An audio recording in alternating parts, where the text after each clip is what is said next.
Gentramiz 2021-yil avtomat korobka, to'g'ridan to'g'ri egadan mana uylariga kelib video syomka qilamiz. Mashinamizga Amerikanka fara qo'yilgan ekan. 4 ta yaxshi Nexia Impress balonlarda. Mashinamiz polisi shum izolyatsiya qilingan. Salonlar ideal bo'lib turibdi. Yaxshi chexollar qo'yib qo'yilgan. Malibu bar elektron rushnoylari ishlayapti. 33 ming probegida bu mashinamiz. Xo'p, Malibu rullar qo'yib qo'yilgan. Luk, abis, hamma narsasi bor. Hozir haydab olib chiqdik. Mana shu yerga yotgan mashina ekan. Xo'p, optra stoplar qo'yilgan originalidan. Bagajlarini ko'ringlar ekan. Haqiqatan ham tiniq mashina ekan. Zapaskalari tushmagan. Orqa tarafdan ko'rinishlari. Ideal bir qo'l minilgan mashina ekan. Shumkalari hammasi bor.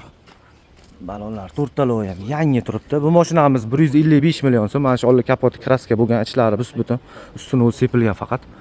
Avtokreditga chiqargan narxlarini videoda yozib qo'yamiz.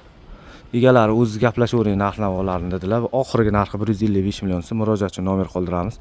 Telefon qilib yana ham batafsil ma'lumot olsangiz bo'ladi.